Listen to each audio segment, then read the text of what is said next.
Living your design, living in alignment with your human design is something that has completely transformed not only the people that I work with, but also my life. So in this video, we're going to be talking about the 3 tools that I use to help myself decondition as well as help my clients decondition. I'm going to be talking about these 3 tools and other tools extensively in my deconditioning masterclass. So if you are interested in purchasing that, I will put the link down below in the description box. Hello, my name is Ebony. I am a human design reader expert and coach, and we're going to get into these tools. So I personally, number one, you're always living your design, okay? Your design is, it's your energetics, right? It's who you are. You're never not living your design. It's a matter of, are you living in alignment or are you living out of alignment? That's where deconditioning comes in, right? I'm a firm believer in getting out of your head and getting into your body. I think that is one of the best ways for you to decondition, because most of us are not meant to make decisions from our head, right? We're not supposed to be making decisions based on logic, right? Logic is a tool, right? Just like human design is a tool, right? Astrology is all these things are tools to help us, use our energy in the best way. But so many of us see logic as the messiah, like the end all be all, and it's not. It's just a tool, just like everything else.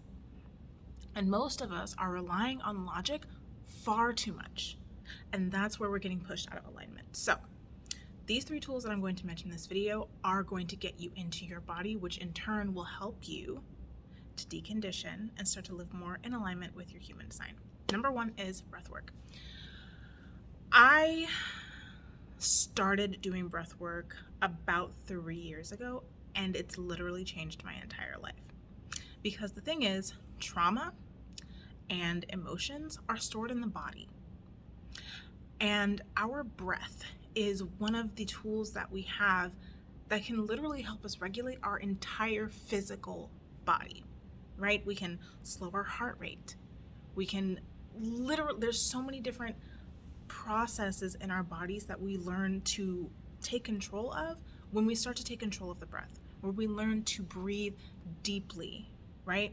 Or when we use our breath in a way that we're able to move that energy, we're able to move those stuck emotions so that we can process them and we can move on, and we don't keep making, the same decisions or working through the same patterns, because now we've processed it, right? It's been moved out of our systems so we can move forward. So personally, I love the breathwork by Wim Hof, which I will go ahead and link down below in the description box as well. It's a free video here on YouTube. Yeah. Oh my God, Michelle Diavella, she's amazing. She was one of my first breathwork teachers, and Samantha Skelly. She has a whole 6-week breathwork program that I have gone through, and it's amazing. So I will link all of those resources down below in the description box. But breathwork is, even if you don't want to pay for a course or anything like that, just bringing conscious attention to your breath every single day. Deep belly breaths, right? Nadi Shodhana, right? Alternate nostril breathing, right? Amazing. Box breath. When you breathe in for 4, you hold for 4, you exhale for 4, you hold for 4, right? I use that to go to sleep, right? There's so many different forms of breath work. You can find one that works for you, and I promise anytime that you spend consciously paying attention to your breath is going to help you. Like, you really can't go wrong. I will say, if you have any pre-existing medical conditions, any heart conditions, please do not begin a breathwork practice before you speak to your medical provider, because I ain't a doctor, all right? So talk to your doctor and make sure the breathwork is right for you. I feel like a commercial. Number 2 is EFT tapping. Oh my God. I was never really into EFT tapping. I tried it once before and I was just like, this really isn't working for me.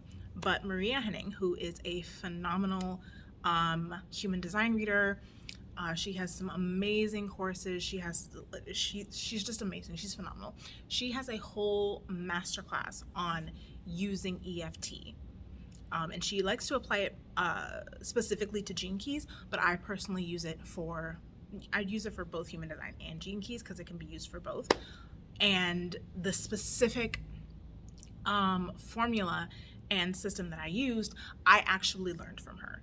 So I've tweaked it a little bit, like kind of made it my own, but the baseline, the foundation, I learned from her, and it's amazing. So if you love EFT, if EFT is your thing, you can absolutely use that to decondition because it gets you into your body. Because when you're tapping on these meridian points, you are, number one, building circuitry, but you're also waking up parts of your body that may have been dormant, right? Or may have been holding on to things that have been keeping you stuck, right?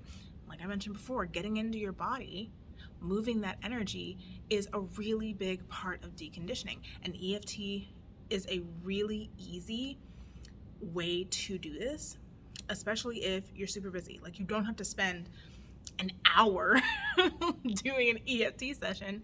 You can really just do 5 minutes and you will see a difference, right? I do want to make it known that with each of these tools, consistency is key, right?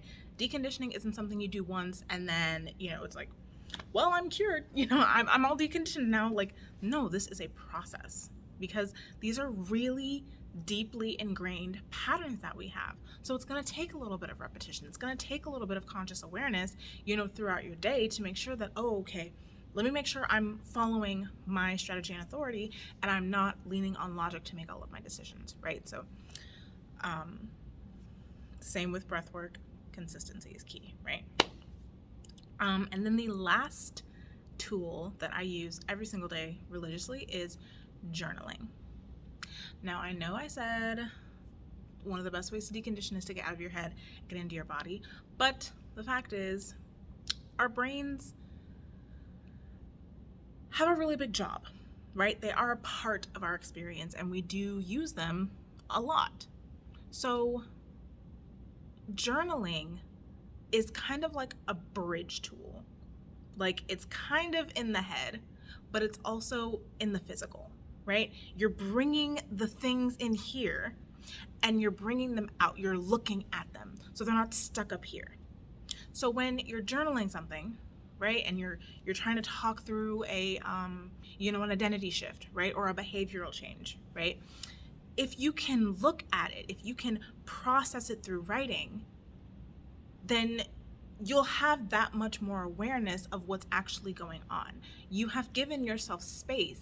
You have given yourself time to now make a conscious decision. Because a lot of the time, we're not aware of the thoughts that are going on in our head, right? We're not aware of the processes that are going on up here. But when we bring what's going on up here down on paper, now we have created a situation. We have created a space for us to look at our thought process, look at our decision-making process and see, where am I acting out of alignment? And consciously choose, am I willing to be the person that I'm designed to be? Am I willing to let my excitement guide me? Am I willing to let my intuition guide me? Am I willing to let my desires guide me, right? And when you're journaling, when you're able to see that, it's that much easier to go along with the deconditioning process because you've brought awareness to it. And journaling is, again, a fantastic tool for bringing awareness and deconditioning yourself so that you are living your design in an aligned way and you're not stuck in non-self themes or anything like that. Like, you're not out of alignment, right?